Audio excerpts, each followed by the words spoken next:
This website makes me $500 a month. I haven't touched it since 2016. It looks like it was built in 2005, and it's sitting above Stanley Steamer, who has 17,000 reviews. Let me show you exactly how. This is just one site, and it's my worst one. If you want to see how I build these from scratch, there's a link in the description. All right, step one, the proof. So if we type in carpet cleaning Irving TX, let's pull this up. So the first thing we see at the top, Zeros Dallas, 17,000 reviews, and they're paying for that spot. These are all paid, and then there I am sitting at the top of the search results. Yelp has 3,200 reviews. There's Zeros with their 17,000, Dowworth 15,000. Doesn't matter. I'm still sitting here and have been for the past 10 years. Step two, picking the niche. Now there's really two things that come into play here. One is the niche and one is the city. Let's start with the city. I picked Irving because of the population size. So if we go Irving TX population, about 250,000 people, according to the 2020 census. So it was a little bit smaller at the time that I picked it, around 200,000. The idea behind choosing that size was that if you go too small, say a city of 10,000 people, there might not be enough searches for carpet cleaning to make sure that people are actually in call, that you'll get some business. And if you go too big, like New York City with 8 million people, there's so much competition that it's really hard to rank in that top spot and keep it. And because my goal is I want this to be passive and I just want to have it sit there, like do the work one time, get it to the top spot, and then just have it super glued there so I don't have to touch it. I was purposely picking something that was going to be easier. So went on the lower side of the range. So somewhere in that 50 to 400K area. And I settled on 200-ish. And then in terms of carpet cleaning, I started out thinking, okay, white collar services or blue collar. If we go white collar, something like an attorney, that's going to be really expensive. So similar to the population size, more expensive means more companies that are throwing money at it to try to get those super valuable customers. But if I do something that's a little bit lower ticket, like carpet cleaning or, paving the driveway or trimming the tree out front, that's a little bit less. So it's going to be a little bit easier and I might not have to do as much work. So those are the things I was considering when I was picking this. Low competition, enough search value, probably easier to rank since there won't be as many competitors and not a lot of new people coming into the market because there's nothing really sexy about carpet cleaning. And then looking at Keyword Planner to see what people were actually searching, carpet cleaning in Irving, Texas was somewhere between 100 and 1,000 searches a month.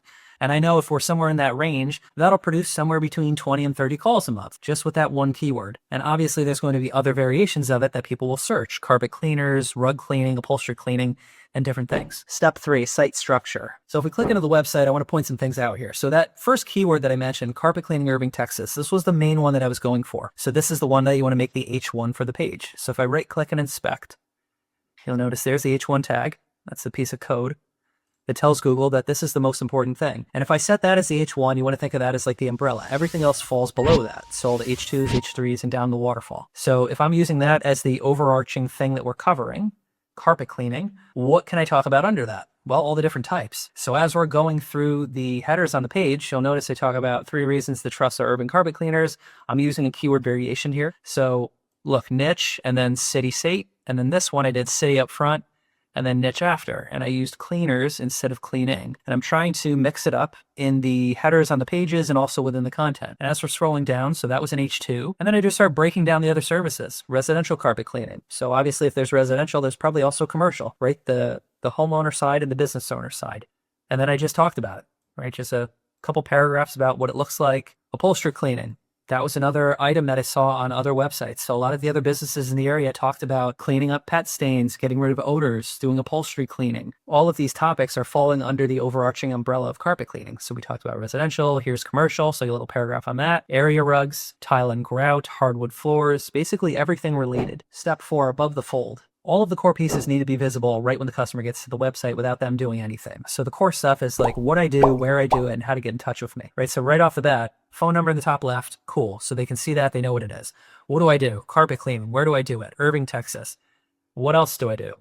Commercial and residential. All right, cool. So I serve homeowners and businesses, carpets, rugs, upholstery. So I have everything I need to know. Like here's what we offer right there. And then the phone number. Click to call right away so they can get to me ASAP. And they don't have to scroll anywhere to do it. They can just call right away without moving at all. They don't have to go down the page because you have a huge image up top. Keyword, phone number, quote form right there. Easy. Keeps it simple for the customer, keeps it simple for Google. Step 5, click to call versus quote form. Now there's 2 types of customers. There's the customer that's like, oh, the dog just pissed on the rug. We got to get this fixed ASAP before that leaves a huge stain.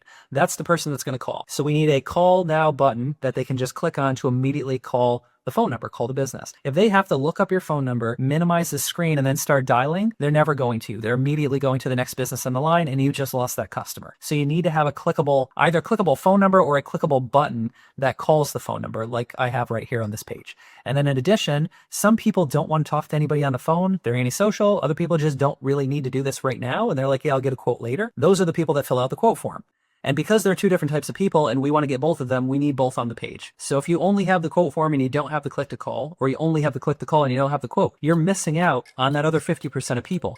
So you're just losing customers. So you want to have both of them on the page. Step 6, writing content you know nothing about. Now, the other thing I want to point out about this is I'm not a carpet cleaner and I know nothing about this. I learned all of this from Googling. I looked at competitors' websites to see what other services they offered, and I found out that they also offered residential and upholstery and pet stains and commercial, area rugs, tile and grout. All of these services that I'm talking about on this page are things that I saw that other competitors had, except they just had them on bullet points. As I'm looking through other competitor websites, I'm seeing bullet points listing all the different services they have, and I see residential carpets and upholstery and pet stain removal. I'm seeing all of these other things, and instead of just having a bullet list, I go into detail. So I have paragraphs on each one, and I'm talking about what our process is and how this works and why they should go with us, what happens if it's not treated properly. All of this information is stuff that I just looked up on Google. I just looked up the service, Googled it, and it just told me, here's what it includes, here's the stuff that's important. And those are all the things I talked about. All of this can be found very easily just with Googling. The key piece is that I'm being much more detailed than my competitors. Where my competitors are just listing out a bullet list of services, I'm going into detail with an H2 and then a paragraph on each service. So area rug cleaning, I don't just put a bullet. I go into this whole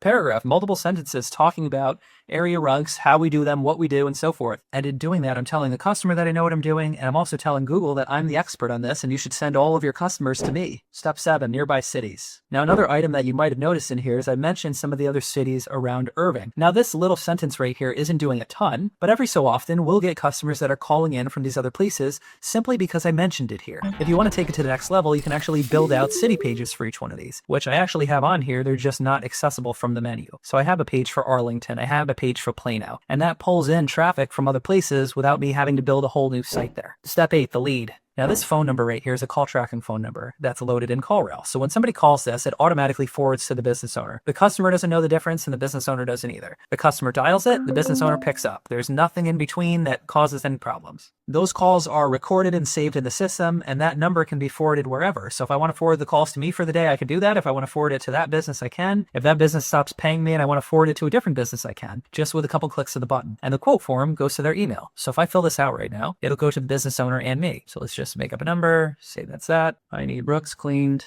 Give me a quote.